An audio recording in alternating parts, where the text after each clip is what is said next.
விஜயநகர பேரரசோட இடையில மகாபலி வனம்னு ஒரு பகுதி இருந்தது. அதை ரணதீரவர்மன் ஒரு குறுநில மன்னன் ஆண்டுட்டு இருந்தான். பேருக்கு ஏத்த மாதிரியே போர்க்களத்துல சிங்கம் மாதிரி பாயிற வீரன். அவனோட வாழ்வீச்சுக்கு முன்னாடி எந்த எதிரியும் நிக்க முடியாது. அவனுக்கு குணவதி அப்படின்னு ஒரு அழகான தங்கமான குணம் கொண்ட மகாராணி இருந்தாங்க. அந்த நாட்டு மக்களும் மன்னனை தெய்வமா கொண்டாடினாங்க. எல்லாமே நல்லா தான் போய்கிட்டு இருந்தது. ஆனா அந்த ரணதீரனத்துக்கு வீரத்தோட சேர்ந்து உள்ளுக்குள்ள ஒரு பலவீனமும் இருந்தது. அதுதான் பெண் மோகம். அழகான எந்த பொண்ணை பார்த்தாலும் அவனோட புத்தி தடுமாடிரும்.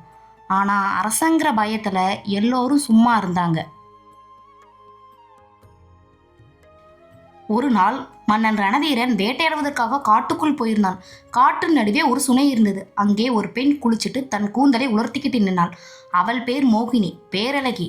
அவளோட கண்ணும் சிரிப்பும் பார்த்த மாந்திரத்திலே மனுஷனை கிறங்கடிச்சிரும். அவளை பார்த்த உடனே ரணதீரனுக்கு கண்ணு மண்ணு தெரியல. அவளோட வீரமும் கௌரவமும் அரண்மனையில இருக்கிற மகாராணியும் அப்படியே மறந்து போயிட்டாங்க. காமம் அவனோட கண்ணை முழுசா மறைச்சிடுச்சு. நேரா அவகிட்ட போய், நீ யார்? இந்த அழகுக்கு சொந்தக்காரி என் நம் அரண்மனைக்கு மகாராணியாக வர வேண்டாமான்னு கேட்டான். அதுக்கு அந்த பெண், மன்னரே, நான் ஒரு சாதாரண காட்டுவாசி பெண். உங்களுக்கு ஏற்கனவே திருமணமாகி விட்டது. என்னை அரண்மனைக்கு கூட்டி கொண்டு போனால் உங்கள் கௌரவம் என்னாவது? உங்கள் குடிகள் என்ன நினைப்பார்கள்னு தடுத்தா. ஆனா காமவெறி தலைக்கேன ரணதீரன், இந்த ரணதீரன் வச்சதுதான் சட்டம், எனக்கு நீ மட்டும்தான் முக்கியம்னு சொல்லி அவளை வலுக்கட்டாயமா அரண்மனைக்கு கூட்டி கொண்டு வந்தான். அரண்மனைக்கு வந்ததும் ரணதீரனோட ஆட்டம் இன்னும் மோசமாயிடுச்சு. அந்த பொண்ணுக்காக ஒரு தனி அந்தப்புறத்தையே கட்டினான். அவ கேட்கிற நகைகளையும் ஆடம்பர பொருட்களையும் வாரி வாரி வழங்கினான். மகாராணி குணவதி கண்ணீரோட வந்து, மன்னரே, அரசவைக்கு வந்து பல நாட்கள் ஆகிறது. மக்கள் குறை கூறவும் ஆரம்பித்து விட்டார்கள். அந்த பெண்ணின் மோகத்தில் இருந்து வெளிவாருங்கள்னு கெஞ்சினாங்க. ஆனா ரணதீரன் அவங்களை மதிக்கவே இல்லை. என் அந்தப்புற விஷயத்துல நீ தலையிடாதன்னு விரட்டி விட்டான்.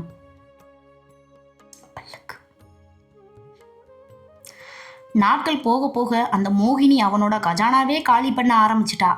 மன்னரே, எனக்கு வைர மாலை வேண்டும், முத்து பல்லக்கு வேண்டும்னு கேட்பா. காம கண்ணோட இருந்த மன்னனும் நாட்டு மக்களுக்கு சேர வேண்டிய வரி பணத்தை எல்லாம் அவ காலடியில் கொட்டினான். அரசவைக்கு வர்றதே நிறுத்தினான். போர் பயிற்சிகளை மறந்தான். எல்லாவற்றையும் விட தன் நாட்டின் பாதுகாப்பை கோட்டை விட்டானப்பா. மன்னன் அந்தப்புறத்திலே கிடைக்கின்ற விஷயம் பக்கத்து நாட்டு அரசனான காலவண்ணன் காதுக்கு எட்டிச்சு. அவன் சமயம் பார்த்துட்டு இருந்தான். ஒரு நாள் நைட்டு ரணதீரன் அந்தப்புறத்தில் மது மயக்கத்தில் அந்த பெண்ணோட மடியில் படுத்து கிடந்தான். அப்போ திடீரென நாலா பக்கமும் தீப்பிடிச்சு எறிகிற சத்தம் கேட்டுச்சு. மக்கள் அலற சத்தமும் வாள் சத்தமும் கேட்டு ரணதீரன் பதறி போய் எழுந்தான். வெளியே வந்து பார்த்தா பக்கத்து நாட்டு மன்னன் காலவண்ணன் ஆயிரக்கணக்கான வீரர்களோடு கோட்டைக்குள் புகுந்து விட்டான். ரணதீரனோட படை வீரர்கள் எல்லோரும் முறையான தலைமை இல்லாமல் பயிற்சி இல்லாமல் சிதறி ஓடிட்டு இருந்தாங்க. ரணதீரன் தன் வாளை தேடி ஓடினான். ஆனா அந்த புறத்துல அவனோட வாள் இல்லை. அதிர்ச்சியாகி திரும்பி பார்த்தா அவனோட வாளை கையில் வச்சுக்கிட்டு அந்த மோகினி சிரிச்சுட்டு நின்றுட்டு இருந்தா. அவ சிரிப்புல அன்னைக்கு இருந்த அழகு இல்லையப்பா, பயங்கரமான வஞ்சகம் இருந்தது. அவ சொன்னா, ரணதீரவர்மா, என்னை ஒரு சாதாரண காட்டுவாசி பொண்ணு நினைச்சியா? நான் பக்கத்து நாட்டு மன்னன் காலவண்ணன் அனுப்பிய ஒற்றன். உன்னை வீழ்த்த ஆயுதம் தேவையில்லை, உன் காம புத்தியே போதும்னு என் மன்னர் சொன்னார். அதை நான் கச்சிதமாக செஞ்சிட்டேன். உன் கௌரவம், உன் கஜானா, உன் நாடு எல்லாத்தையும் நீயே உன் கையால என்கிட்ட அழிச்சிட்ட அப்படின்னு சொல்லி அவனோட வாளை தூக்கி தூர போட்டா.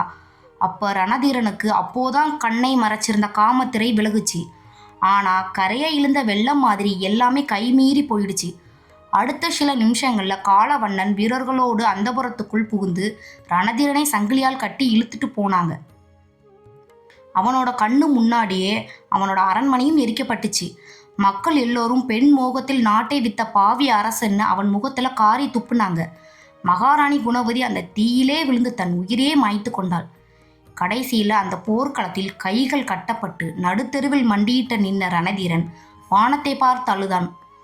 ஒரு நொடி இன்பத்திற்காக ஆசைப்பட்டு என் கண்ணை மறைத்த காமத்தால் என் குலத்தையும் என் கௌரவத்தையும் என் நாட்டையும் நடுத்தெருவிலே கொண்டு வந்து நிறுத்திட்டேனேன்னு கதறுனான்.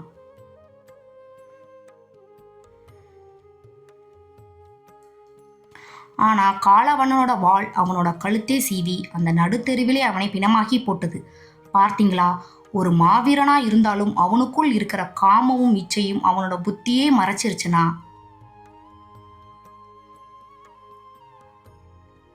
அவன் வாழும் வாழ்க்கை கரையை இழந்த நதி மாதிரி போற போக்குல எல்லாவற்றையும் அழிச்சு கடைசியில அவனையும் அழிச்சு நடுத்தெருவில் நிப்பாட்டிவிடும். ஒழுக்கம் தவறிய காமத்துக்கு எப்பேற்பட்ட பேரரசனும் அடிமைதான். அவனோட முடிவும் பேரழிவாதான் இருக்கும். உங்களுக்கு வேற ஏதாவது தலைப்பில் கதை வேணும்னா கமெண்ட்ல பதிவிடுங்கள். ஸ்டோரி வித் ஜோதி சேனலை சப்ஸ்கிரைப் செய்து கொள்ளுங்கள். நன்றி.